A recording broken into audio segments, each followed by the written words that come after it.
You are now plugged into the Social Plug Podcast.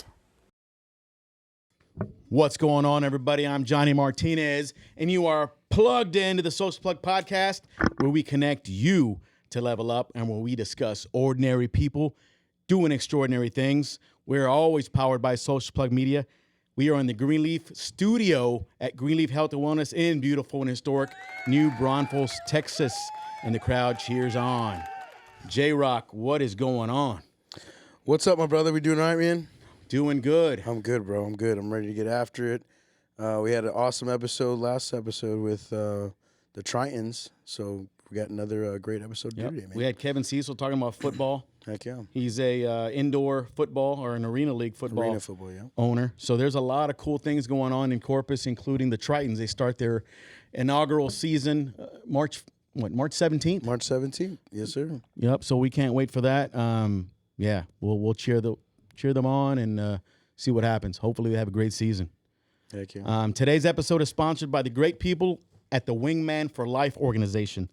This is an incredible group of people empowering and enabling veterans to level up in their military service, in life, business, and within their communities. You can find them and their outstanding things that they do at wingmanforlife.org. So before we introduce our special guest today, we got a very, very special guest, man. This guy, he means a lot to me. I've known him for several years. He's been a big part of my family. And before I say his name, I'm gonna give a word. Okay, I'm gonna give a definition of the word resiliency. Resiliency means the capacity to withstand or to recover quickly from difficulties or challenges. Mental toughness. You got to have mental toughness to be resilient. And resiliency is not an easy thing. We can always say stay resilient. We can say we overcome challenges, but you truly have to be mentally tough, and you have to have a strong support system and strong mindset to truly be resilient to overcome these challenges. So this man, he's currently on active duty in the Air Force. He's a senior master sergeant. That's his rank in the Air Force, like I just stated. He's an influencer. He's a life coach. He's a mental health and therapy advocate. Mental health is a big part of everybody's life, and especially his. He's a husband, father, and like I said, he's one of my best friends. Without further ado, this man right here, Ray Acosta. What's up, going brother? on, Ray? He's got the San Diego Padres hat on. He's got the beard. Because I did mention he's active duty, but he doesn't look active duty with that beard. Oh, you should see the hair. It's all growing out, too. He's I'm looking gonna like have a ponytail soon. Paul Bunyan. You going to have the man bun? Oh, I'm definitely everything that I missed for the last 24 years. I'm gonna do cornrows, man bun. I'm doing it all. There's a lot of styles that I missed. You going to have the gold teeth? I already got them in the truck. You're looking good, my friend. Thanks, brothers. Thanks for the introduction. It was amazing. Yeah, it's been a Appreciate long it. time coming. We've been asking to get you on, and now the stars have aligned, the planets are forming together, and you're here. Absolutely. So you got a great story to tell about resiliency, about mental toughness, and about a lot of things, talking about transitioning out of the military, some life in the military, and beyond, man. So it's going to be a fun episode. Absolutely. Today, we always, before I get into the shows, I always say we're either going to entertain you, we're going to influence you, we're going to make you laugh, motivate you. But I think today we're going to do a little bit of everything. Yeah, add a little bit of cry in there, too. A little bit of crying, some heartstrings, because you've endured a lot of things. Absolutely. Right? And I don't want to get into the meat and potatoes yet. We're going to kind of, slowly ease our way into those things. But, yeah, man. And you mentioned crying, okay?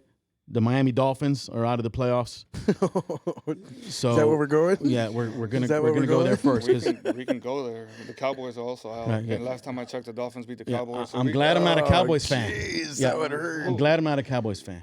Yeah. I didn't prepare for this, dude. No, he didn't. Jeez. Hey, I told you we were good friends because we can talk about those things, Absolutely. right? No, I love it. Go We can talk Dolphins. about all kinds of shit, man. Yeah, Tyreek Hill's the man, dude. We got it. Don't worry about it. So this weekend, we figured out that the Chiefs were going to play the 49ers in the Super Bowl. And we talked about it over lunch. There was no surprise that Travis Kelce, Patrick Mahomes, and Taylor Swift were going to go to the Super Bowl. Too much money involved. You had to add Taylor Swift to the mix. Yes. Like she was on the field. I was like, wait, how many Yeah. touchdowns does she have? Yeah. I'm just How many curious. times did she get tackled? Can the Chiefs function or have a game without having to mention Taylor Swift today, like in the past 6 months? They can. Not today, right now, because it's a marketing ploy, right? You have her, and all the Swifties now love football. Because you're a marketer as well. Absolutely. I didn't put that in there. But yeah, I love marketing and putting yourself out there. But why would you not use that free marketing? It's like you tell me, social media is free. Why not use it? It is free. Why not use it? So I get it, but there's people who they get turned off by seeing Taylor Swift on, because she doesn't line up with football, right? People want to watch the game, get away from politics, get away from all this other stuff, and they constantly see Taylor Swift. Yep. And the NFL and CBS or NBC, whoever, loves having that young lady on there. It's true. Cheering and all this. So the marketing aspect, because they're marketing to these teenagers, they want to have all the market sharing, right? They want to have the teenagers. They want to have the old guys. But some of the old guys like me are old school. We're like, oh. Because when we were growing up, we never had some celebrity on the sidelines or in the press box, hugging. So this Jerry is, Jones, what are you talking about? no, jeez. Yeah, So I guess he what is about- a celebrity. What about like a Jack Nicholson that's at the Laker Lakers game? you know Okay. what I mean? Absolutely. That's the same thing. Who's the other right? guy? Spike Lee. Spike Lee At the right? Knicks. For the Yeah, Knicks. you got But- Margaritaville's always at the Heat games. Jimmy Buffett was Jimmy always Buffett, there. rest in peace to Jimmy in Buffett. peace. Did you was- know he passed away? Yes, I did. Okay. Absolutely. He's a huge supporter of the Miami Heat. He was in the military, John. He wasn't locked up. No, I'm yeah. just playing. I know, right? He's been under a rock, Yeah. growing that beard out, man. 2 months. 2 months of growth, man. That's it. Hey, you're a wrestling fan, right? Oh, so, for sure. Okay, so remember when Edge came out, the Royal Rumble that, again, this was Royal Rumble 2020, and he came out, he was all bearded out like he was caught yeah. up in a cave, man. I loved it. Oh, I love Okay, Edge. so- Edge is the man. Hell yeah. So, do you use any grooming products for the beard? Like you got the beard grease or whatever. What's that called, J-Rock? The Oil? oil. Yeah. The beard oil. I use it all. It's Manscaped has a great package. Manscaped. Hey, Manscaped, if you want to hit us up for a sponsorship, there you go, we got you. But We've talked about Manscaped, that before. Yeah, absolutely. I use it all. My wife got it for me for Christmas, and then don't tell anybody, but I dye my beard. Do you? Yeah, my whole beard is white. It looks like damn Santa Claus, doesn't it? Yeah, and the only thing that's dark is my mustache, so it doesn't really match. So Dude, why did you dye your beard today? You should have just Oh, went all white. No, I'm good, thanks. I've been dyeing it since I've been growing up, so I'm gonna continue dyeing it until my hair goes white. My man, so you're looking like a young Andy Garcia? No, Andy Garcia, maybe a Robert De Niro, something like that. Yeah, so you got that look. I'm sure your wife was loving that look. Oh, she loves it. Yeah. She can't keep her hands off me. So did she put her fingers through your hair? Oh, absolutely. Because you got that hair check looking. out. Look Look, at this. man, look at that. Andy Garcia in the making, dude. Sorry for the background noise with the headphones. J-Rock, you know who Andy Garcia is? The Cuban actor in the Andy Oceans? Garcia in the pouch. You remember that? Andy Garcia in a pouch. No, I don't know You what don't that is. remember that? No. It's one of my favorite movies, bro. Half Bait, remember? He says, he's like, man, we don't got no money, but all I got is this. Oh, yeah. I know what you're talking about. Yeah, I've never seen it. I need Dave to. Chappelle. Oh, man. Dave Okay. Chappelle, yeah. I just remember that from that movie. Boo that man. Yeah, same movie. Yeah, I remember yeah, that. so- oh, you remember that from the movie. Yeah. Yeah, but Andy Garcia, I'm not isn't he like isn't he a musician or something like that? No, he's an actor. He's an actor. Ocean's 12, Ocean's 11, one of those. Oh, this must be a different Andy Garcia. Yeah. He usually plays like a villain or some kind of badass. Yeah. yeah, no, Usually. I know exactly what you're talking about. You know, Yeah, like a casino. mafia guy. Yeah, I was like, yeah, he looked like He Italian. played actually, he was in The Godfather. Yeah, he was, right? Yeah, he was in The Last Godfather. He's the Okay. one that took over the everything from. So can you? Is Frodo in the? Was it Frodo? Was he in the last Godfather? Frodo. I don't know who. Who the hell? Wasn't Frodo the brother? Fredo. Fredo. I was like, what? Oh my gosh. Frodo. Frodo's like the. I don't know. The It's mouse. It's the Hobbit. Okay, that's who that is. The Yeah, I Hobbit, was right like- from Lord of the Yeah, Rings. yeah, that's who that is. I was gonna say the mouse from American Tail, but that's Oh, Fievel. shit. That's Fievel. Fievel, see. Oh, that's See, hilarious. you still got young kids, so you can still remember some of these Oh yeah, for these sure. these young movies. I stopped watching Yo Gabba Gabba about 10 years ago, man. Oh yeah, I don't watch that. Never watched What? it. Or What is Dora the Explorer, remember that? Oh yeah. Yeah. No, that's not for me. I'm lucky I got boys, bro. Ah, man. We So, watch Teenage Mutant Ninja Turtles. so, which is your favorite turtle Oh, Michelangelo, of course. and why? Because he's a party animal, guy. Okay, And he okay, kicks ass. okay. What about eats yours, pizza. J-Rock? Michelangelo. Me and J-Rock, we're on the Yeah. same wavelength. See, you guys are in the same way. You like I'm over here in Leonardo. left field, bro. Leonardo. Yeah. What did Leonardo do? Because he's a leader. You like Okay. to lead. Okay. You like to tell people what to do. No. You know who I am? I'm Master Splinter, Oh. Oh, the old okay. wise guy, like the Mr. Yeah, Miyagi guy. yeah, got you, I got I you. bet you are. I bet you are. I can see Wax the way on, you move. You can move. Wax It's off. bullshit. Yeah. Look, I got him right there, Mr. Miyagi. And when you guys succeed and you guys win, I'm back in the background doing this. I taught him everything he knows. That's what I like. Not everything I know. So life in the Air Force, my man. Well, before we go on life in the Air Force, I'm gonna ask you Super Bowl predictions. Yeah. Let's go into that. We totally went left field on that one. Yeah. Yeah, wow, man. That's a tough one. You got the number 1 tight end, Okay. the number 1 quarterback. The receivers are okay. They're pretty good. But Drop a lot of balls. Yeah. Pause. Yeah. And then you got Brock Purdy, Mr. Irrelevant, that has something to prove. Yeah, he does, man. He's got a good tight end in George Kittle. My boys are probably gonna watch this. Who does the NFL want to win? Who does the NFL want to win? That's a different story. But because of my boys Kel and Dom, that are both in the Air Force also, I'm gonna go for the 49ers. And I'm Okay. hoping they take it.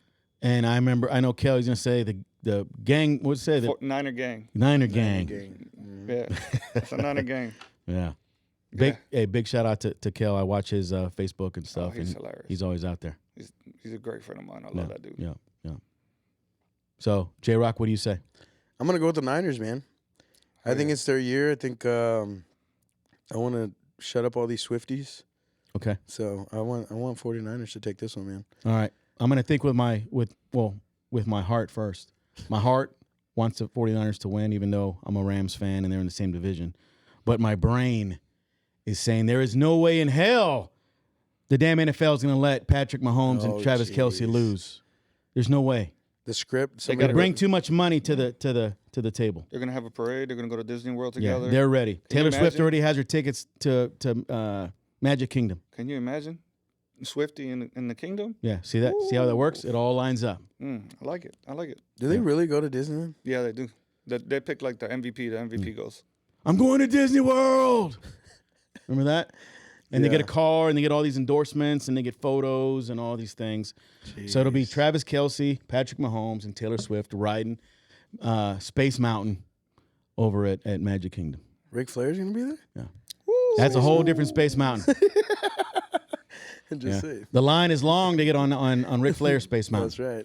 That's right. Woo! Oh yeah. Dude, I can talk about that subject all day. Not just about Ric Flair, but about all that other stuff, man. But to get back on track here, Air Force. So you were in for how long? It'll be 24 years, but when I retire officially on May 31st. You're an old man, Very rugged, raw, old school mentality. and you're a master splinter of some sorts. Because one thing I didn't mention is you're a leader. You're a leader amongst leaders, man. So you do a lot of things. You're in recruiting right now. So your official retirement date is what? May 31st. May 31st. We're having a party. Cibolo. Party in Cibolo. Everybody's invited. All right, big party. I'll make sure that we get that highlighted and have some drinks, maybe some Jaeger bombs, and to celebrate. Because 24 years is a long time. Oh, yeah. A lot of deployments, a lot of time away from family, just a lot of stress, burdens. You're solving people's problems all day, every day. You're putting out fires. You're collaborating with other people, and there's a lot that goes into it, a lot of moving parts. Yeah. And when you're in that long, it wears on you, man. And I met you about 7 years ago, 2016. Yeah. No, that's about 8 years ago. Yeah, I think, it was about 2016, Right. 2015, something like that. So let me kind of You set. met my wife before even I did. So let me kind of set the stage here. I was in recruiting, and your wife was in recruiting, and I met her, like you just said, In recruiting previous. school. Yep, that was back in 2006. Yep. So a long time I've known Sam, Yep. and she's a great and phenomenal person. We'll discuss her here in a bit. And I used to work in With the my wife. hospital with your wife. How crazy is that? Small world. So you and my wife worked together, me and your wife worked together, and then we became the best of friends when I moved to New Jersey. Yes, sir. So I came in the position you're in now here in San Antonio. the superintendent of Air Force recruiting within that region. I had Philadelphia, I had all of New Jersey, some Delaware, things like that, right? And I met you, and I didn't know you guys, and you were going through some things, all right? But we won't get into that yet. I was going through a lot. But that is what brought us together, because I saw the strength and the power, the courage, and all these things you had going on, the adversity, and the strength that you had was undeniable, and it was uncomparable to any other thing that I had seen for a family brother. going through that. I know I never really told you that before. I appreciate it. have, but now it's public where everybody can see it, right? Yeah. So you were an inspiration to me and my wife, and you were an outstanding worker. You were a go-getter. You made shit happen, right? Your rank isn't where you need it to be, but when I was in that position, you heard me say leadership knows no rank, and I'll say that till the end. But there's a lot of people that call themselves leaders or wear a lot of stripes, and they're not real leaders. Yeah, right? there's a difference between a leader and a manager. Right. You got to understand. Managers tell people what to do and how to do it. That's cool. But a leader, you got to have people wanting to follow you. They got to be inspired by you. They have to. That's what it is. It's leadership. Leadership, you want somebody, if they believe I'm a leader, then they're going to follow me through the trenches. They're going to go and believe in my tactics or, my techniques and go do whatever they got to do to follow you and be like, yo, I'll go to war with him. And that's at the end of the day what we have to do, right? Absolutely. We all wear the uniform. I get it. I don't deploy as a recruiter, but we put those that do that. So, my man, you led me. Although I outranked you, you led me. You inspired me and you motivated me. And every day I went to work because I saw you were going to work despite what you were going through. Vice versa. How in the hell could I say I'm tired or I'm not feeling it today? Yeah. When you're going through what you're going through. So that was an inspiration to me and everybody else. And we love you guys for that, and that's what drew me and to you. we love you, man, and you've always been in our corner, and that's one thing that I will never forget, is the fact that when you go through adversity, when you go through these times that you need to be resilient, is who's in that corner, who's got your back, who's going to listen to you, who's going to understand you, or try to understand you, or not even try to understand, but just sit there and be an ear. And so I appreciate you because you can't be resilient without a team behind you. Absolutely. The support system is everything. So you were in recruiting. You were in the Air Force for 24 years and in recruiting for how long? 11 years. 11 years. Before that, I was a medic for 13. So what kind of skills did you learn in recruiting? Man, it's building relationships, taking care of the people, and not losing sight of what you're doing. We're changing lives, man. Mm-hmm. Recruiting is all about changing lives. We tend to forget that because we're in the hustle and bustle of every day, going to schools, doing marketing events, talking to applicants, talking to parents. But at the end of the day, I share my story all the time because some recruiter put time into me. Mm-hmm.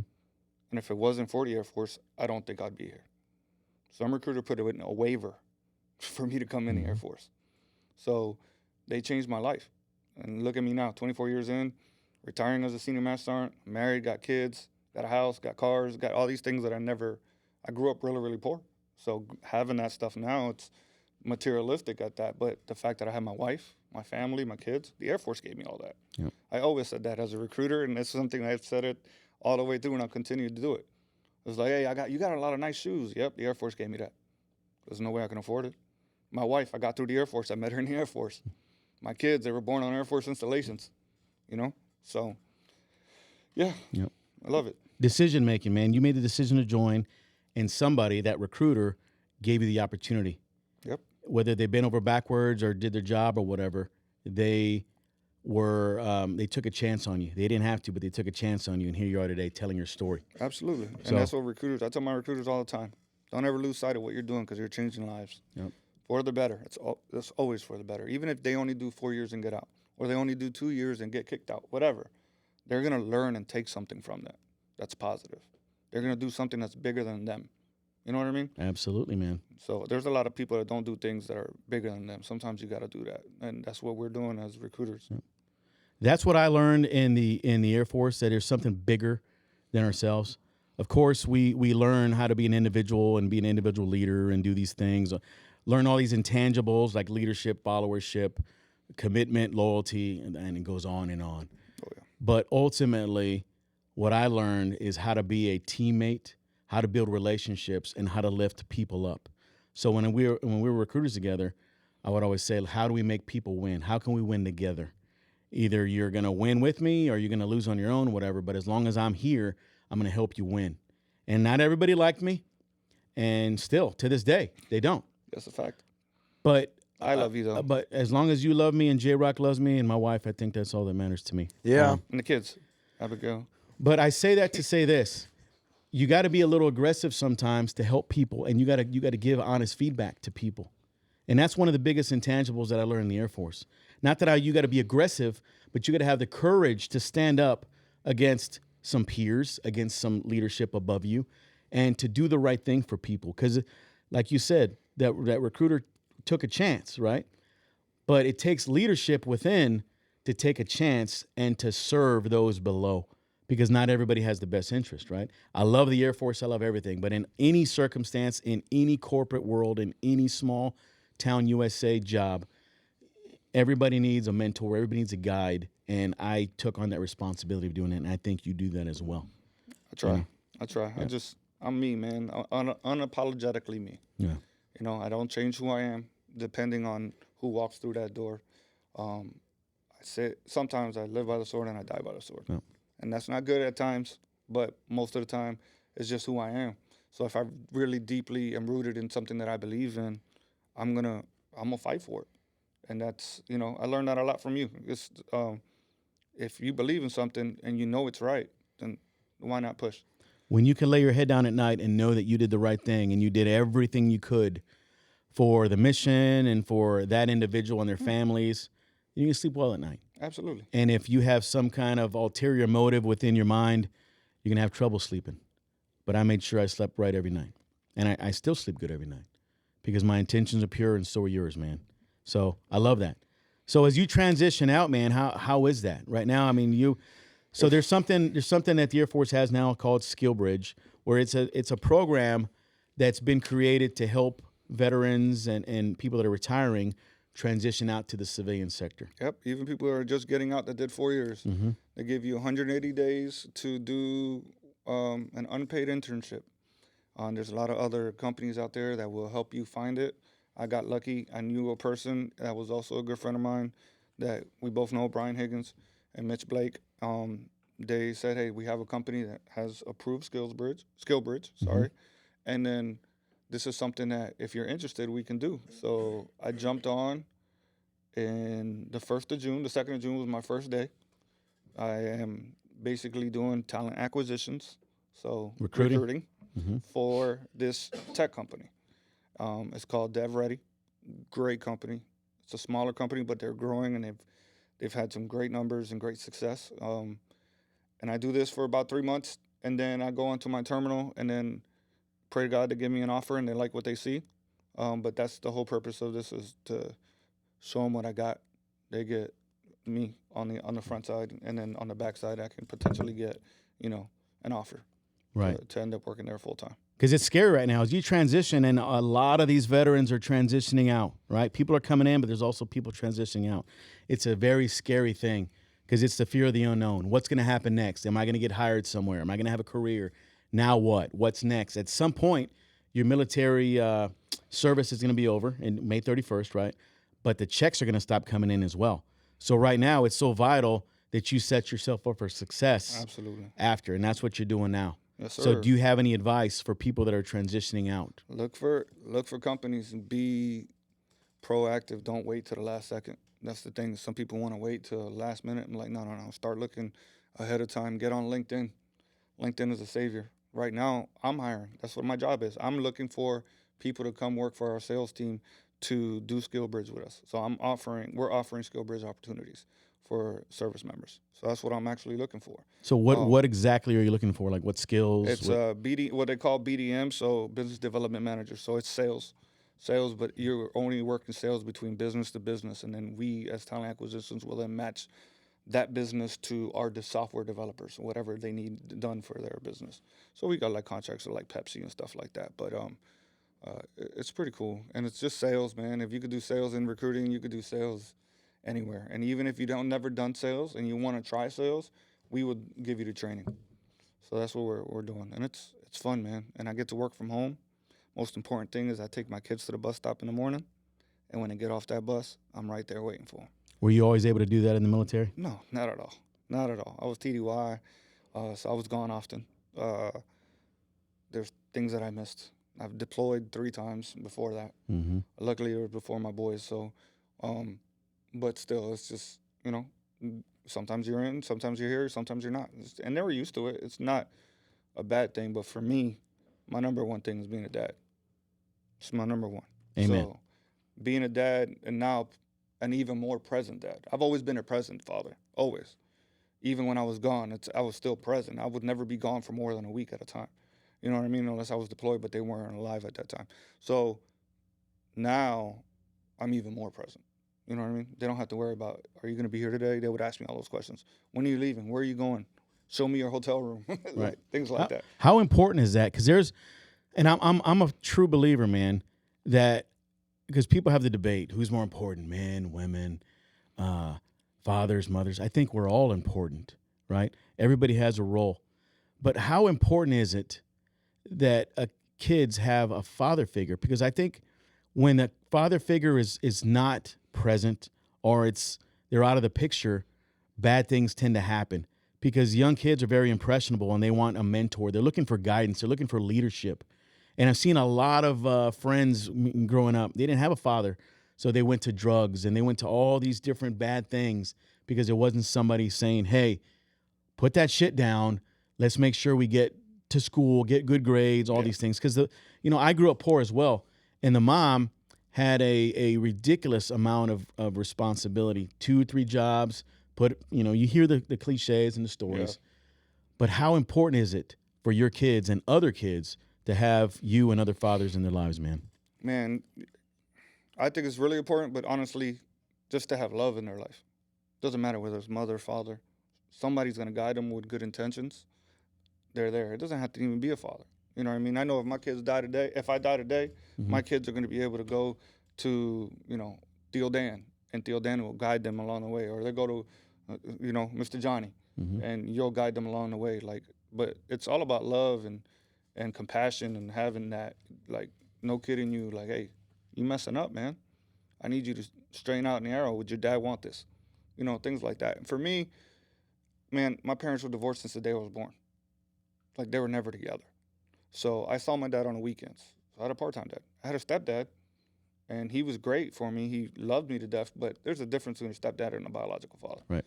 To an extent, And then luckily I was loved, but, when my real father left the picture, and we can go over that later, but when my real father kind of left the picture, I got lost. I became lost. Because all I wanted to do was be like him and have his approval and have him be like, oh, you're doing a good job. Did you know you were lost at that time? No, you never know you're lost when you're lost. Because it's just happening, and you're just going with it, right? Yeah, I don't think people know when they're lost. Just like people don't know that they're poor because they just go with it. Oh, yeah. You got enough to eat. You got lights, a roof over your head, you're good. Yeah. And then you got my kids now that every day they ask me for $20 on Robux. Yeah. And they get mad when I don't give it to them. I'm like, what are you talking about, dude? So with that said, you think kids are more spoiled today, or are kids? Yes, absolutely. Overall, some kids might not be, but they have it way easier today. But that's our job, right? As parents, your job is to give your kids a better position than what you were in. Correct. That's my job too. And sometimes when you have more money, you end up spoiling them a little bit more because you didn't have that. But is it a balance though? You got to make sure they got to work for their stuff. Oh, my kids, my kids very well. Pick up the leaves, go wash dishes, do all these different things. Oh, my kids are very well behaved. They understand straight A's is the thing in my house. Sports is a thing in my house. And then you can earn things like that. So that's where the life coaching comes in because you're constantly teaching lessons to your kids, right? Because you coach select baseball. Yep. Right. Texas Bombers. Texas Bombers, and that is a full-time job in itself as well. So you're coaching these kids about life lessons because it's not about the game. The game is very important, but there's more important things. Just like J-Rock here. J-Rock's a coach as well. He coaches youth basketball. And we always exchanging notes, and he goes hard in the paint. No pun intended. But he goes hard. He's got the Grant Hills on, the Sprite Grant Hills. Yeah. You didn't think I noticed. Yep, that's from 1995 at the slam dunk contest. Oh yeah. But so I love these coaching analogies and exchanges and things like that J-Rock brings, and we can talk about some here. But sports is life. You got a platform of everybody working together. Everybody's trying to win, but even when you don't win, you're still winning because you're learning something. Yeah. Right. And everybody has a position. Everybody's doing their job, but when you do it together, you can dominate whatever obstacle, whether it be the other team, whether it be some kind of difficulty or challenge. And that's the beauty of sports, man. I love it, man. I love it. I teach my kids because I coach 9U, 10U, 11U, and I tell them, as soon as you come in this diamond, you get in the fence, you're mine. You're not mommy's and daddy's. Mm-hmm. Yeah. Because a lot of parents, they take it as, oh, that's 2 hours. I'm just going to leave them there. Babysitter. Free babysitter for 2 hours, which is cool. But when you're in this diamond, you belong to me. So I'm going to teach you certain things. So I'm very militaristic, I guess. You don't walk on my diamond. There's rules, and you're going to follow those rules. But what does that teach them? It teaches them discipline and how to follow stuff. So it teaches them things off the field. And that's an important thing about being a coach. And I'm sure, J-Rock, you understand. Yep. Same thing. When they get on that court, right, you're going to teach them things that translate to the outside. You know what I mean? To the outside of the world that's not on the court. Yeah. The other day, I actually have a kid. I'm not going to say his name or anything like that, but I had wanted to meet with him and the mom. That he has a stepfather. His two brothers are part of my program, so there's 3 of them, right? But I had met with the son and the mom, and I told the mom, don't tell him that you're going to come meet me. And she's like, well, what do you mean? How am I supposed to get him? I'm like, just tell me you're going to go have pizza, and we'll, have him come meet me. So they come in there. We actually met them downtown here in New Braunfels, Callahan's, and love their pizza, by the way. Shout out Callahan's. And but we get there, and he's like surprised, like, whoa, what am I doing here type deal. And the reason why I did that for him is because he was having issues with school. He was being around the wrong kids, things like that. And I told him, look, bro, you're a little surprised that you're here today, right? He's like, yeah. I was like, that's life right there. You're going to get surprised and hit by so many things, and you're not going to know how to react. I said, right now, you don't know how to react. You haven't seen me in almost 2-3 months. You didn't make your basketball team, and you're looking at me now eye to eye like, dang, I haven't seen this guy since. So you're like, you get to see that kid's reaction, but they're not going to forget that. And when you take that time to do those type of things, the light switch turns on sometimes. And I'm not going to lie, most of the times it does. The kids that I've worked with and I've been able to mentor them, it turns on that switch.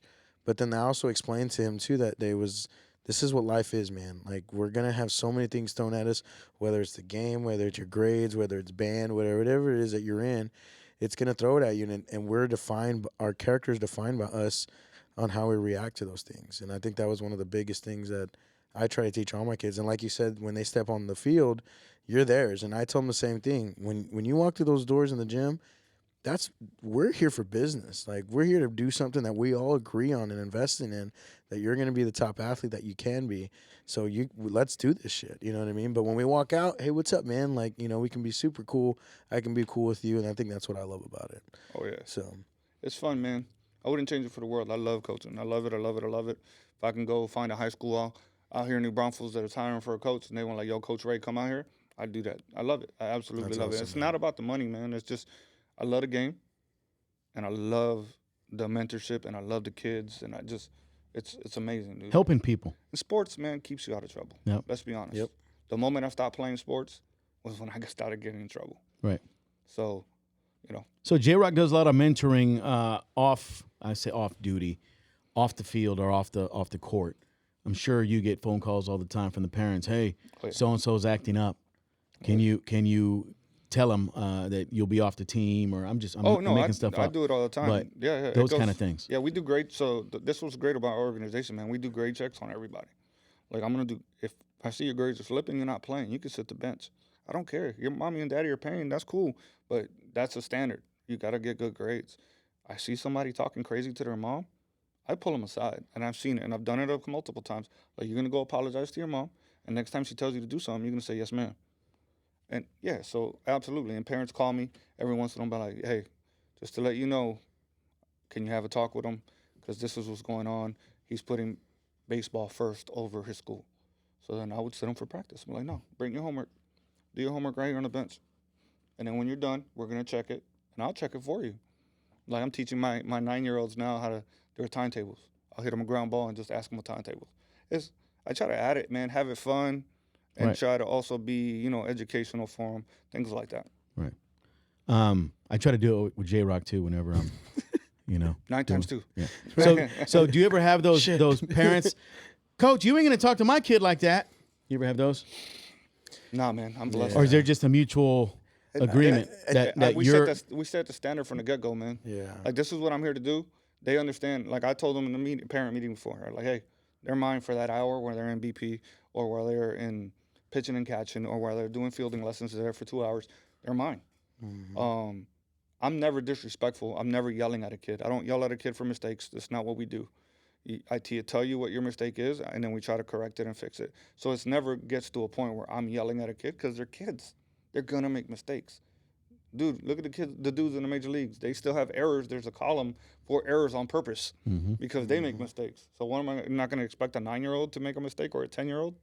So, yeah, I'm blessed, man. Our parents and our organization is amazing. So I love that you hold them accountable. Oh. Because we've seen the Johnny Manziel documentary and all these different things. That's a whole other subject, but I'm going to go there because we're talking about sports and we're talking about accountability, right, and life lessons.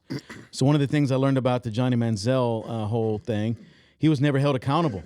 He was always so good that people were kind of afraid to kind of reel him in because, hey, that's just Johnny being Johnny. That's Johnny football, right? Yeah. So, and I know, we all know this, nobody's above the team. Nobody is too good to be held accountable. LeBron. Possibly.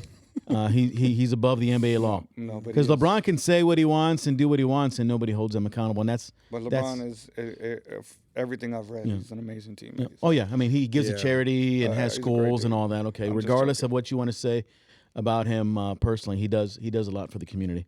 Now Draymond Green, that's a whole nother subject. Yeah, I'm not going to open up that kind of worms. But what I'm saying is the Johnny Manziel thing. I see adults that have never been held accountable, and the minute they are held accountable when they're 22, 23, they curl up in the fetal position and they want to start blaming people and why they did that action and all kinds of stuff. I see it too often, and it's not only in sports. I see it in life. Yeah. If people do something wrong, they right away want to shift blame to something else, and they don't want to put the responsibility on themselves. And what I love about coaches like you and J-Rock, you kind of force them to think differently, think critically, and say, you know what? I made the mistake. I'm going to take full responsibility for my actions, and this is how I'm going to fix it. And that's what I'm trying to teach my daughters as well. If you get in trouble, it's not what you get in trouble for. It's how you react after. Yeah, are you blaming somebody? Are you going to lie to get out of it? What are you doing? Those are the things. Because as a kid, I expect you to get in trouble. I expect you to make bad decisions. I expect you to get your heart broken. I expect you to do all these things, right? Maybe little white lies here and there just to see how much you can get away with. But it's up to the parents or the mentor or the coach to kind of hold them accountable and hold them in check and say. Call them out on their bullshit. Call them out and say, I know you messed up. That is not how you do it. This is not how you play or whatever. But I know you got potential to fix it. Now let's get to it. Yeah. And I think that, went awry in Johnny Manziel. I think he never got held accountable until he got held accountable in that locker room by his teammates and by other things over with the Cleveland Browns organization. Yeah, he couldn't be Johnny football anymore, dude. No. NFL's a whole different game. No, he wasn't doing the little the money signs and all that kind of stuff anymore because that was amateur hour. Now when you're in the big leagues, people are going to hold your ass to the fire. So, that's just food for thought. I see a lot of that stuff happening, and kudos to you, man. That's music to my ears, listening to you guys say these things. Thank you. It's so important to have relationships with these parents and these other coaches because you guys do this together. It takes a village to make sure that the kids are growing up the right way, man. Absolutely, it does take a village. So speaking of relationships, how's your relationship with Mama, with Sam? She's no, I'm just kidding. Always amazing, man. And that's another reason why I ended up kind of retiring, to be the person that that's home often, because she's always taken that role when I was traveling, and then now, as you know, she got accepted, and now she's a nurse. So being a brand new nurse at Fort Sam, She's also in the Air Force. She has crazy hours. She's working night shift Overnights, right now. yeah. Right now, she's asleep. You know, it's like 2 o'clock in the evening, in the afternoon. The kids could be getting off the bus. She's asleep. So it's difficult for her. So, but the fact is that I'm home and she knows the kids are taken care of. It's one less stressor that she doesn't have to worry about it. The house is clean. I'm cooking dinner, cooking her breakfast, whatever. The boys are taken care of. So that's a piece. But Who's the better cook, you or her? she'll say it, me. She's a great She'll cook. say it, me I like that. She's a great cook. She doesn't like cooking. I love to provide. It's like a thing of mine. It's weird, but I love cooking. So I cook all the time. So it's not a big deal. So What's your favorite dish? I can make anything you want. But Anything. my kids' favorite dish is probably what they call Cuban steak, which is palomilla. It's just a long steak, and then I make tostones with it, with un ajo and rice and black beans. So Dude, I can make the Damn, hell. sounds good. yeah, it's I can make the hell out of some ramen, man. Yeah, I bet I you tell you. can. yeah, The- not spicy ramen. No, right? the beef, not the spicy. beef flavor, man. Put a little Tabasco in that thing. My kids, hey, my Cruz, you don't like Tabasco. We know that. We already discussed you don't like anything spicy. No, my Cruz is 10 years old. He makes his own ramen. Man. Like I teach him, man, to be independent. That's good, man. Man, they wake up by themselves at 5:45 in the morning, brush their teeth, put on their lotion, get their own clothes ready. I make sure they don't look a hot mess. They do their own hair. They make their own breakfast. All I got to do is walk them to the bus stop. They know to feed the dogs, let the dogs out, all that stuff. Like So you're raising leaders, man. They're already independence they're is everything, responsible. man. I don't know how long. Man, my life is crazy. You've known the trials and tribulations I've been through, so I can't be promised tomorrow. So if I'm not promised here and I'm not going to be here tomorrow, anything could happen to me. I want them to learn as much as they possibly can, just in case, because there's nobody else's responsibility but mine and Sam's. Mm-hmm. So that's what we try to do, and that's why we're raising little men. Everybody sees it when they see them. They always compliment us on their manners. They order their own food. They read, you know what I mean? Like, go look at the waitress in her eyes and be like, I would like a grilled cheese, please, and can I have a lemonade? You know, things like that. Those are little things, like, you don't realize that they actually count until... Yeah, they're huge, man. Yeah, and then, but people, like, the waitress will stop me and be like, I don't know what you're doing with those kids, but that's amazing. I'm Well, like, first "What?" off, they're- all they they're- did was order a grilled cheese. They're good-looking little boys, Man, they're dope. right? They look like their daddy. Yeah. Nah, No, I'm not saying I'm not agreeing No. with you, but yes, you are. they, you know, Yes, you they are good kids, man. They are great kids. They're athletes. Yeah. They're smart. They're respectful. They're the They're best. confident, and they might be in better position at 10 and 9 years old than you ever were. Oh, 100 times. Yes. Yeah. So what does The that world tell is- you when the world they're is- your age? The world is their oyster, dude. They can do whatever they want in the world. Mhm. Yeah, that's awesome, man. And that's what we want as parents. That's their job. Our job is to do that, to give them, open up opportunities that we didn't have. You know how many kids I've worked with a lot of kids, man, and it's hard for them to even just look you in the eye sometimes. It's hard for them to even talk. Yeah, yeah. Just to talk and communicate. I have like 3 kids right now that really don't talk much. I'm like, why are you? And I give them shit about it, really, Yeah, if of anything. course. I'm like, why are you playing with us if you know that this game considers communication? You don't want to talk. Yeah. Like, come on, guys. Like, y'all are sweating blood and tears on the court, and you don't want to talk. Like, you know what I mean? But again, I'm just like trying to bring it out of them to actually just talk a little bit, you know. But yeah, a lot of these kids, man. So that's amazing to hear, bro. Because yeah, you can't even get them to order their food. You know, it's crazy, bro. But parents allow it, man. It's not. Yeah, it's not that's the the kid's problem. fault, right? That's The the parent problem. wants to be like, hey, oh, he wants this. No, can he talk?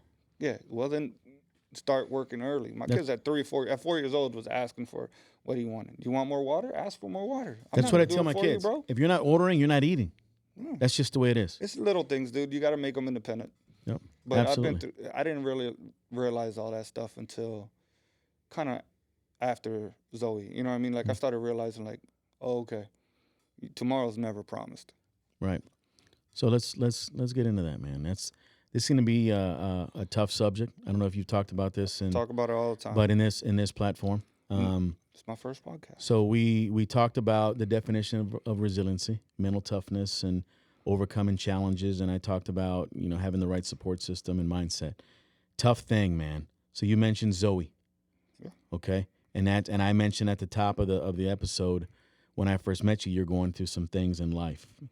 A big blow was hit you and Sam over the head, All right. Yep. And it was a tough one, man. So I'll kind of let you ease into that, man, and talk about Zoe and what happened. Yeah, man. So bear with me as I try to gather my emotions. I talk about it constantly, so it gets better as I talk about it. Because, when I talk about resiliency, it's toughness, but toughness to a situation. You got to understand that everybody has resiliency. You can have a flat tire, and that could be the worst thing that's ever happened to you. That person has to be resilient to either call somebody, call AAA, change their tire. But to them, that was the worst thing and the hardest thing they've ever dealt with. Mm-hmm. Some people are dealt worse hands. I've been dealt a worse hand. Doesn't make me any different than the person that hasn't, because I don't want nobody to have my hand. But you've been through resilience with everything that went on, with your daughters. So, and that's the same thing. It's it's crazy. Like so at the age of 18, 2 weeks before my dad's birthday, before my 19th birthday, my father committed suicide. So that kind of opened up my eyes, because the last thing he said was, I didn't come to this country from Cuba for you to be a nobody, because I had quit college. I wasn't working at the time because I had just got fired. And that was kind of like the catalyst of me, joining the Air Force, because that stuck with me. It's like, you need to do something with your life. I didn't come over here and leave my family for you not to do nothing. Then I joined the force. I said I'm going to do 4 years and get out. Well, look at me, 24 years in, right? Mm-hmm. It never ends up working the way you actually plan it. God has a plan. That's the way I think about it. So I just move forward with my faith. About 2011, 12. How did that affect the family, though? Dad committed suicide. My dad, so it's didn't affect the family too much per se. It affected me. Okay. Because I'm still a kid. My mom was not with him. My mom hasn't been with him in over 19, 20 years. So that side of the family's gone. It's just him and my little sister that I have only met once. And she was a baby. She was 2. So I've seen her twice in my life. She lives in Cali now, but she used to live in Nicaragua. He passed away in Nicaragua. That affected me more than anybody. I'm sure it affected my sisters too. But I was his only boy, and I was the closest to him. Devastated. Oh, yeah, he was my hero. Mm-hmm. He was my hero. I didn't know it, I guess. I never really talked to him. We didn't really talk about emotions. We didn't say I love you often. I do remember saying I love you that last time I spoke to him, which is crazy because it was Mother's Day. And on like that following Wednesday or Thursday, he passed away. So for the longest time, I used to regret saying I love you to him, because to me, that was what pushed him over the edge. He heard everything he needed to hear. Now he can go, which is crazy, right? Because you can't. But that's what I'm thinking at 18 years old. So you didn't blame yourself for that, did you? All the time. All the time I did, until I started going to therapy. Mm-hmm. But you were blaming yourself because you were telling him that you Because love him? I said I love you, and I thought that was the last thing he needed to hear in his life, to him to be like, all right, fine. Finally, Damn, I heard I'm that my kid loved me. You know what I mean? Yeah, I got you. And it's just crazy when you get thrown in a crazy situation. You will always wonder what ifs. What if this? What if that? What if this? What if that? What if I would have done this? Mm-hmm. And one thing I learned through therapy is what ifs don't change the outcome. That's powerful. Right. Because you can beat yourself up all day. But what if isn't bringing him back? Mm-hmm. You can't go back in time. Well, this isn't Back to the Future. There's no DeLorean. You know what I mean? Yeah. For me to jump into. Flux capacitor. Yeah. So then fast forward 11 years, 12 years, my brother, which is my adopted brother, they weren't related. He was my adopted brother. He was a Marine, prior Marine, older than I was by 8 years. He commits suicide. So I feel like this is haunting me, you know what I mean? And then fast forward to 2016, July the 3rd, my daughter's 13 years old. We're on vacation for July 4th. We always take a vacation in Carlsbad, New Mexico, where my wife is from. The only thing known out there are the mines. So they have the mines, and then they have the huge Carlsbad Caverns. Everybody knows about Carlsbad Caverns, and they got a pretty good baseball team. Real small town in New Mexico. We love it. So we go out there, plain as day. We did something we've done hundreds of times. We went out to the desert. We went to go fishing. We went because there's a stream. We went to ride go-karts. I mean, like ATVs, and we went to ride a razor. We would just hang out, drink, have a good time. As the night comes, we do a bonfire. Well, we rode an ATV. I rode a little four-wheeler. Me and my wife were riding, and then we come back, and then my daughter had already ridden it 3 times. She was like, can I go? Can I go? Can I go? And she was dying to ride it again. And normally with her, I was very strict, which is, if I could go back, I would change a lot of things of how I was. But I was strict. But that day we were on vacation, and all I could hear of myself is like, let her just be a kid. I wanted to tell her no.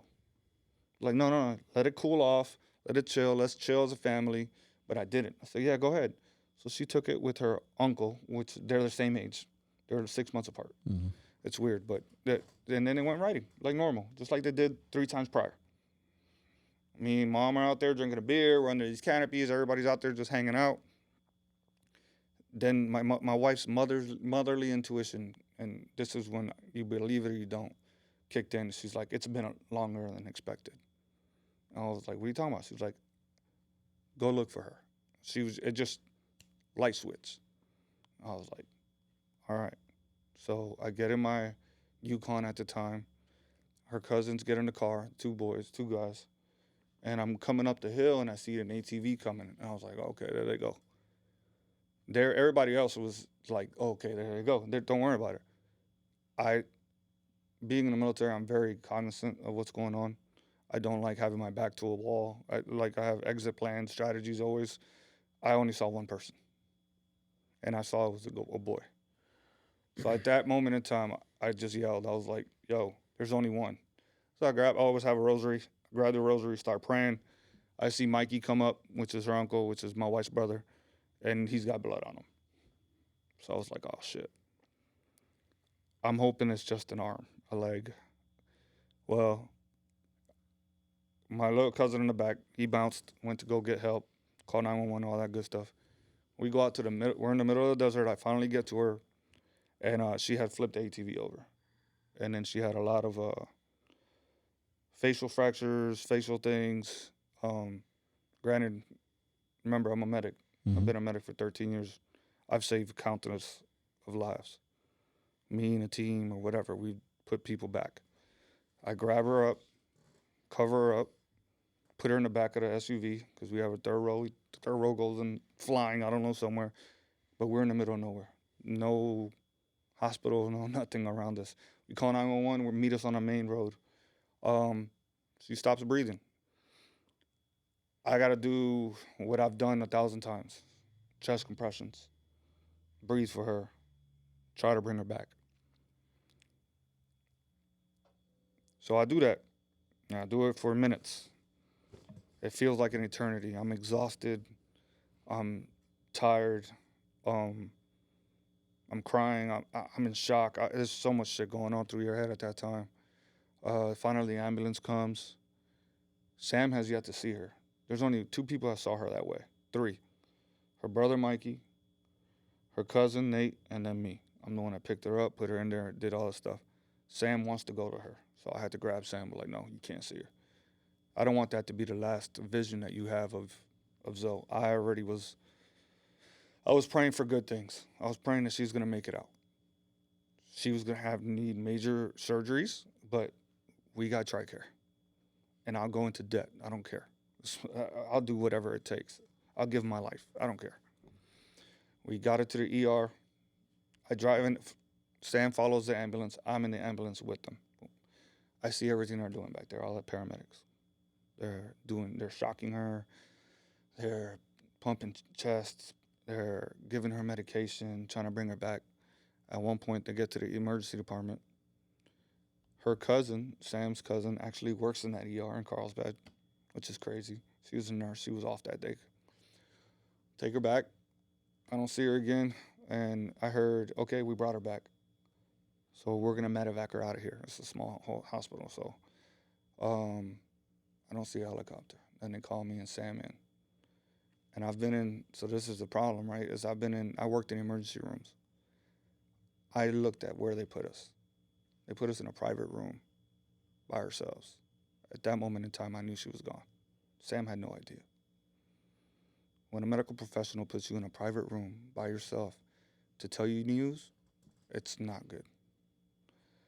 At that moment in time, he came in and he tried to explain, like, she's still there. We're still pumping on her chest, but there's nothing we can do.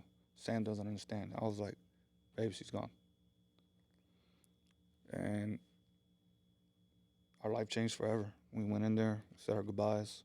Sam still couldn't see her. She was bandaged up. I didn't want Sam to see her, so I had her head down. And then I'm the guy that fixes everything. So I got to fix. How do I fix something that there's no fixing? There's no coming back from this. This is July the 3rd. My wife's birthday is July the 6th. It's like, holy shit, man. She's 13. She was going to her first year of high school. We were celebrating, like, it was just, I can't even explain, man. It was crazy. From you were facing devastation, tragedy, all kinds of things were going through your mind, man. And I'm a father. I couldn't imagine how strong you have to be, because you got to be the strongest out of everybody. Yeah, that's the tough part, man. It's because Sam, at that point, once we got in the room, right, Sam was like, you got to tell the family. I got to go tell grandma and grandpa that their great-grandchild just passed away. They're not of good health, so I had to do that. That was real tough. And then I have 2 kids at the house. So the crazy story is we were there to baptize my youngest son. My youngest son on the 2nd of July was baptized into the Catholic Church. The same guy that baptized my son was in the hospital the next day giving my daughter her last rites. And how old were your boys at that time?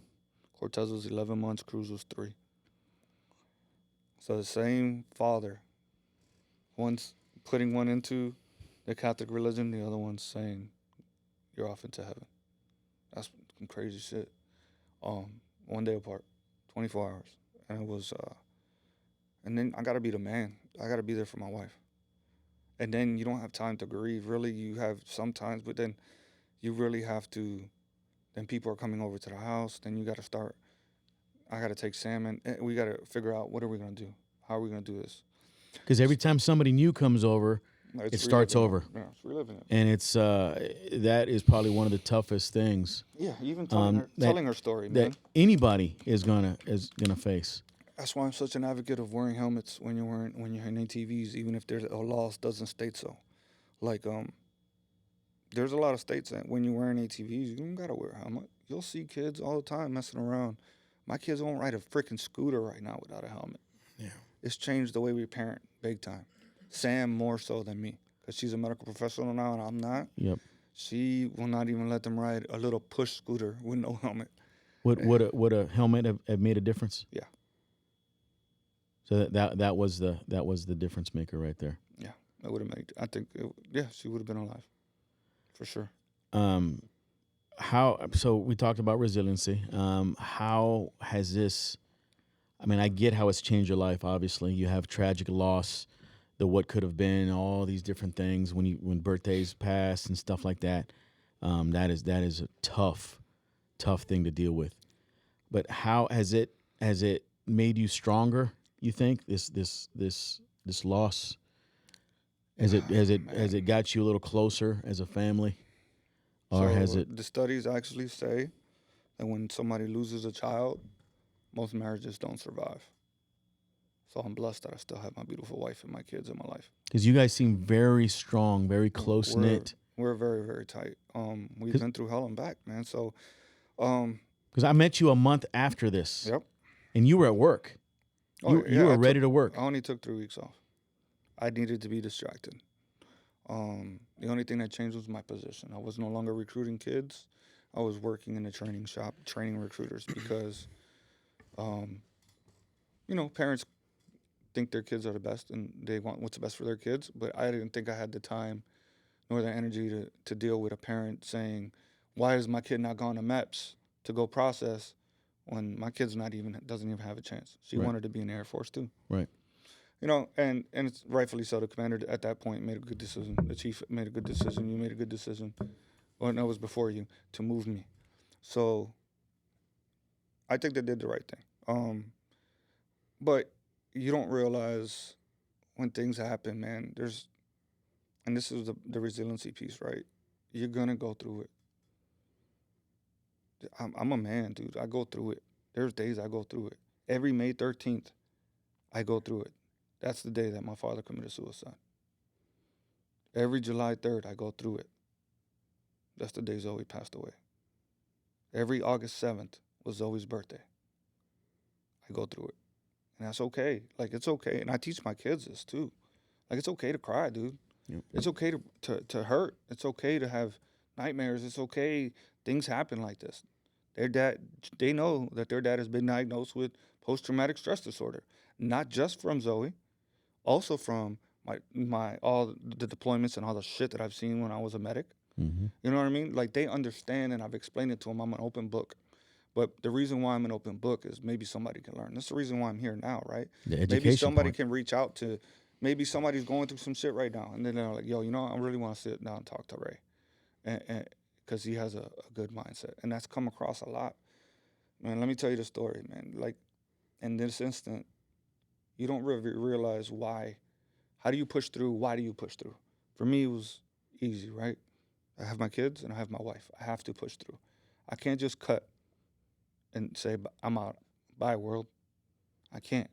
My dad did that. He left the repercussions with me. So our job as men, right, is to break the cycle. I broke that cycle. My brother's gone through that. My dad's gone through that. I'm not doing that ever. It doesn't go in my mind. So therapy works. I talk about it, but that suicide thing part is not for me. So, but my godson, not my godson, my nephew, through marriage, 3 weeks ago, his son, 16 years old, committed suicide. So because of all the shit that I've been through and kind of the way I've carried myself and whatnot, you know who his first call was? It was me. You. Mm-hmm. My dad committed suicide and I lost a child. So who better to talk to? So I'm helping him as we speak, but I was with him, you know, I was talking to him every day, and I was there for him. I was his first call. Rest in peace, Lukey. I love you. The world is crazy. Look at the numbers, man. Mental health is at an all-time high, mental health problems. But it's okay to get help. Like, I am actively seeing a therapist. I am actively taking medication so I don't lose my shit. I need to take care of myself in order to take care of my wife and kids. Right. I don't want to lose them, man.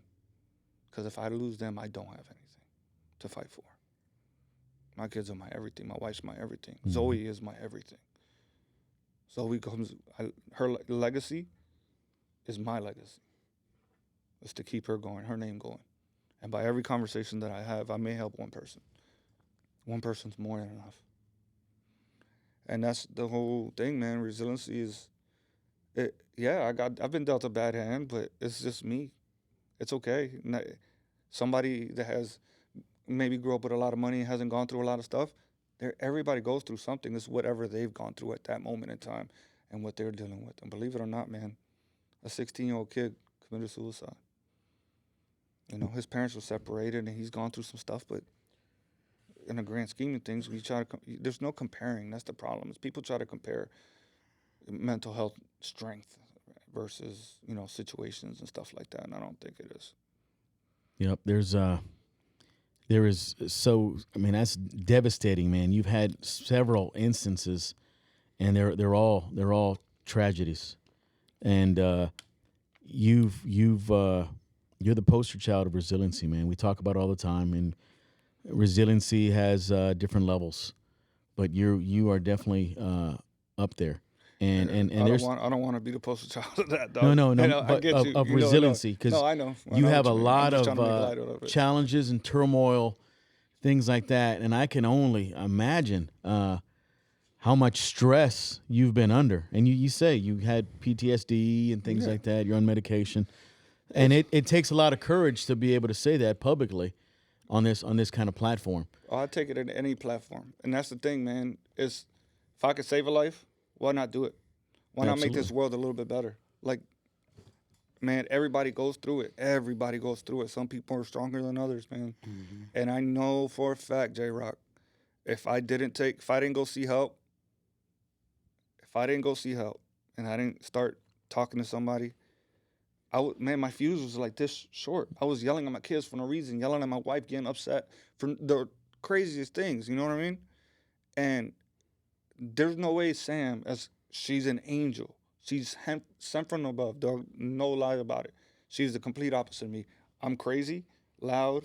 I'm a nut job, and everybody knows it. Just a little bit. But Sam is calm, cool, collected, the biggest sweetheart, gets along with anybody, and loves everybody. We love Sam Acosta. But I don't think she could have dealt with me much longer if I didn't go seek help. Did And y'all I- have those discussions? Yeah. Never discussed it, but she has told me, like, you need to talk to somebody. She's like, she would say things like, do you see why you screamed at your kid for? Because of baseball or something, and he's 6 or 7 or 8.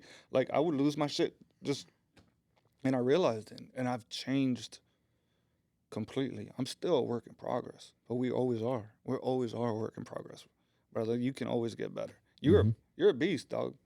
You are doing everything right by you, by your family, by your girls, but We can all do better. we can always get better, baby. And as long as you're helping others, giving stories and having those talks, when you are a resource for people, an outlet for people to be able to reach out and say, hey, can you help me solve this problem? Just giving that personal testimony, that is a huge part. Absolutely. And you are the voice of reason. I've never seen you get mad at your kids. I mean, that's something that you want to declare. But yeah, there's a lot of dads that go through it. I have a short fuse too. There's some times where my wife has to say, Johnny, what the fuck, man? Yeah. You need to chill out. Yeah. You need to stop being so stressed, because you're causing us all to be stressed out, and there's no need for it. Hell, sometimes I get stressed out over when just setting up these things here. I'm high strung sometimes. Yep. So I have a short fuse, and who knows? Maybe I need some counseling, man. Man, So let me tell you, I never really believed in it till I started doing it. Yeah. And then I started realizing, hey, talking to somebody that doesn't know anything about you actually helps. Because I learned, because I would always beat myself up. What if I didn't let her get on it? What if I told her she had to wear a helmet? What if this? What if that? And then a therapist told me, what if? Yeah, cool. Can you go back? No. So what if doesn't really fucking matter? It doesn't matter. It doesn't change it. So why beat yourself up here? Because you're the one that's left here. and you're stressing yourself out and your And then family it's out even more. affecting everybody else in the pattern. Yeah. And then, I just try to be the best me I can be, man. Just for my kids, I gotta be me, man. I want my kids to look at me and be like, I'm proud of my dad, And that's everything for me. My retirement's coming, and like I'm about to cry right now, but my daughter's not gonna be there. My dad's not gonna be there. My brother's not gonna be there. So it's gonna be tough, dude. I'll be crying like my eyes out, 'cause I'm an emotional guy. I cry all the time. But I gotta also celebrate my kids, my mentors, the Air Force for giving me everything they got, and then my wife. You know what I mean? Like, I couldn't have done it without them, and all the people that, that love me and that respect me, and even those that don't. Thank you for providing me the fuel to push forward and try to prove you wrong, because I've heard it all. Yeah. So, but yeah, so I'm ready for it, man. I'm ready for May 31st, but it's gonna be an emotional roller coaster. You're a strong dude, man. I try, man. I try. And that's why I love you, and that's why Love you too, brother. I'm attached to you, man. You drew me in with your story. When I got to New Jersey with you, this happened July 3rd. I think I arrived like the middle of August. So, Yep. and nobody had really told me what was going on with you. I think they should have.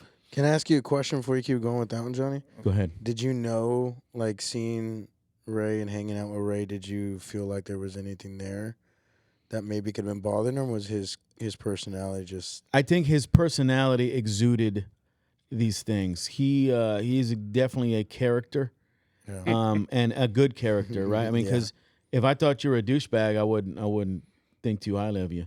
But no matter what was going on in your life, you took the time and the dedication to make me feel welcome and tell me your story. And you and Sam made me a part of your lives. And Yeah. I think it was a mutual thing. And then big shout out to Chris McBride. He took us all in together. Yeah. And we lived in harmony and in unison as much as we possibly could. Absolutely. To- And then he lost his dad, remember? He And did then lose I his was dad. able to help him Mm-hmm. in that situation. And then we ended up having Thanksgiving dinner, and I broke down because he said a prayer, and, you know, for those that couldn't be there. And I broke down. I went outside. I broke down. It happens, man. It happens.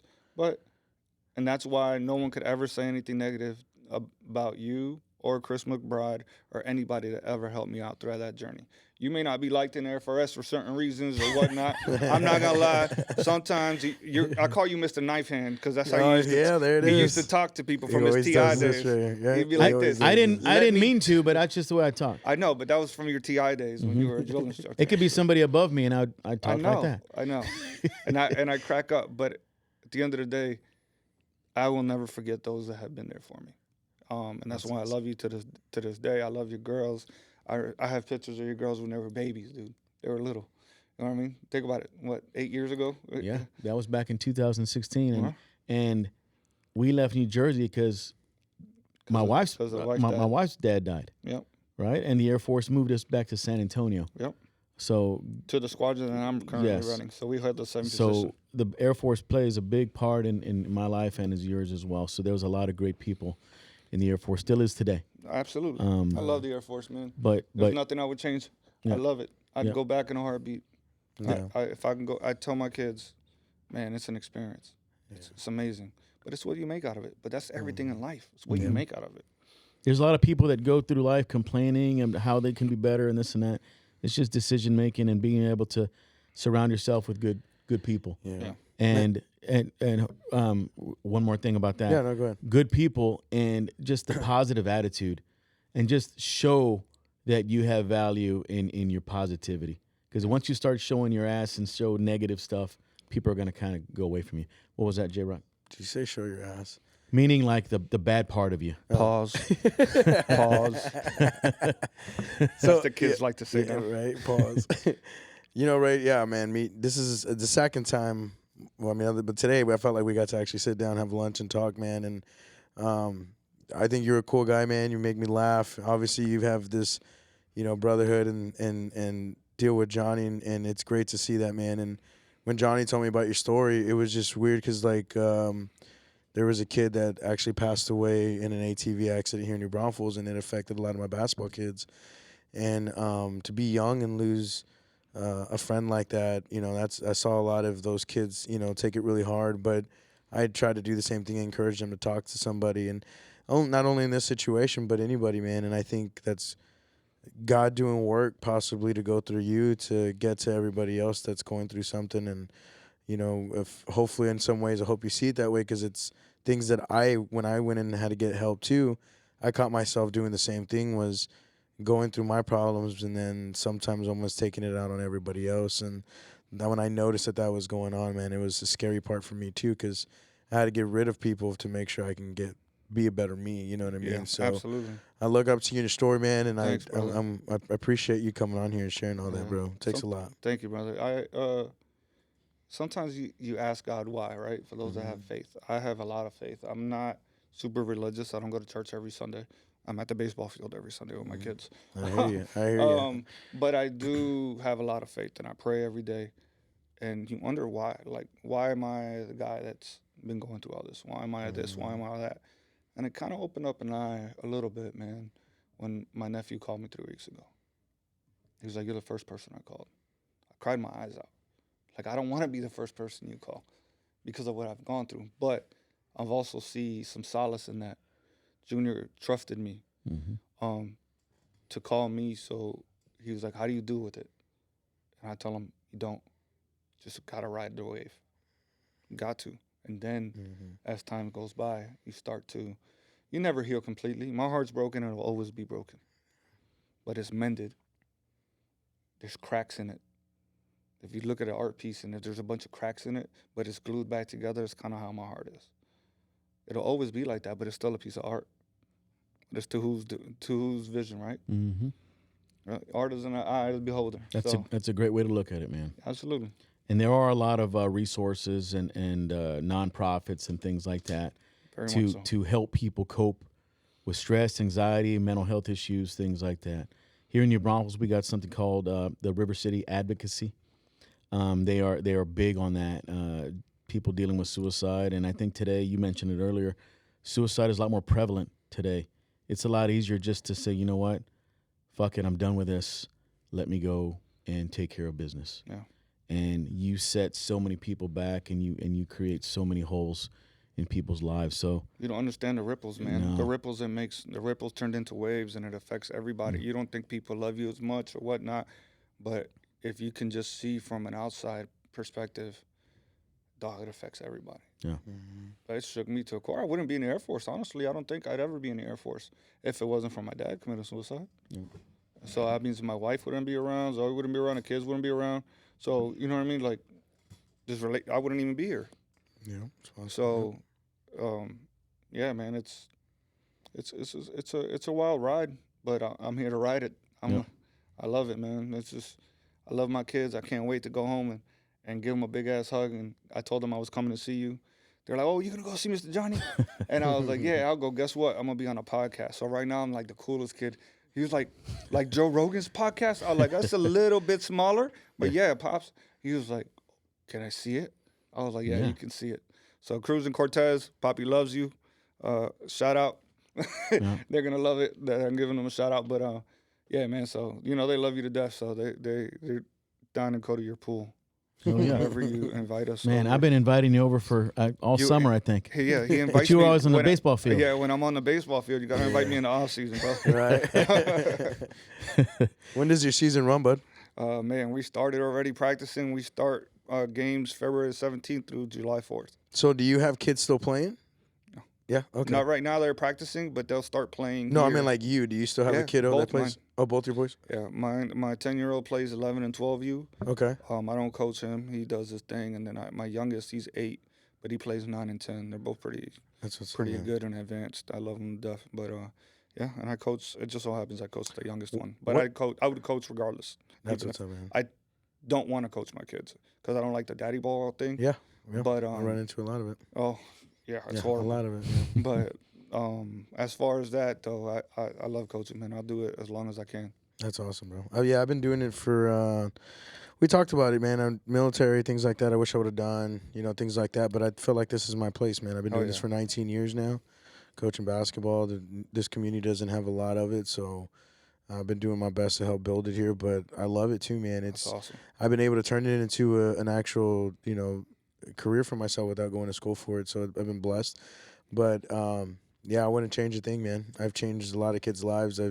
They changed my life. You know Absolutely. What I mean? So it's everybody makes an impact on your life somehow, somewhere or the That's other. right. Whether it's positive or negative, we all come across.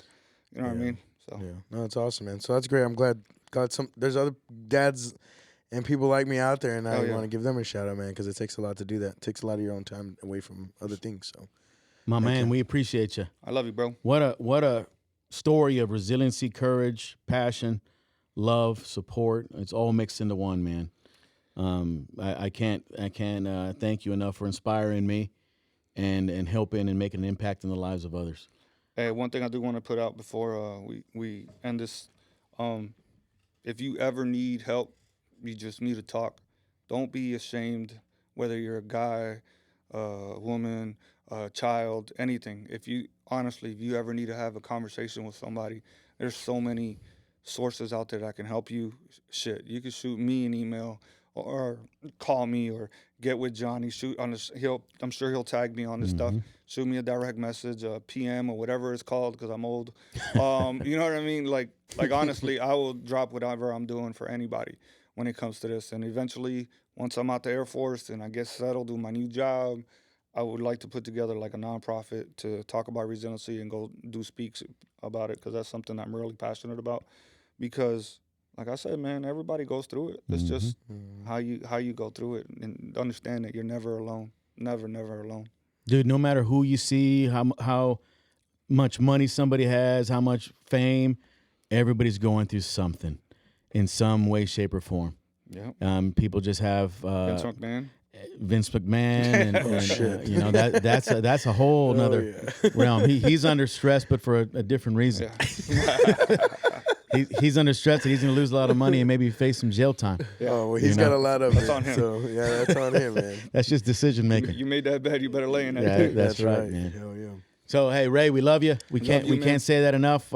Takes courage and it takes a village, man. So you're on my team forever and ever, and yeah, we're gonna ride that ride together. And you're my wingman. Oh, yeah. So in the Air Force, J-Rock, we say you're my wingman. Just like you say that sometimes. I think J-Rock calls his buddies at the club they're his wingman when someone's got to take one for the team. Yeah, Oh shit. when he's trying to get that phone number from that waitress or from that girl on the dance floor. Oh, but hey, we need to Ray, we need to get you on, man. And I love that you shared all this, but your personality and us and all we hanging out. We need to definitely come on and bring you on and have just joke around, man. Let's do it, man. But when we do our live shows, Ray. Oh yeah. We're not talking about any business or anything like that. We're just talking about life stuff, man. Yeah. And just put me on that couch over there. Yeah. The scripted NFL, you know. You mean the casting couch over there? Hey.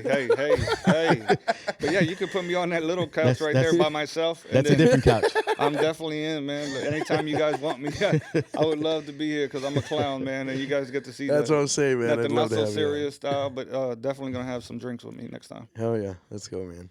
So I know you don't have any. Do you have any nonprofits right now that you are advocate of or anything like that you want to give a shout out to? Yeah, Procacino's.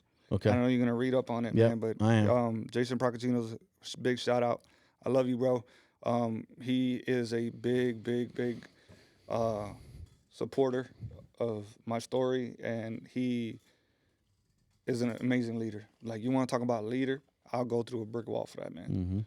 Mm-hmm. And what he's done since he's gotten out is a story to tell. So you definitely need to have him on here too. Absolutely. One day if he ever comes to San Antonio. But yeah, because he's dope. I definitely support that. Yep. He's got a nonprofit called Wingman for Life that I'm gonna give another shout out here too. He's also our episode sponsor. Yes, sir.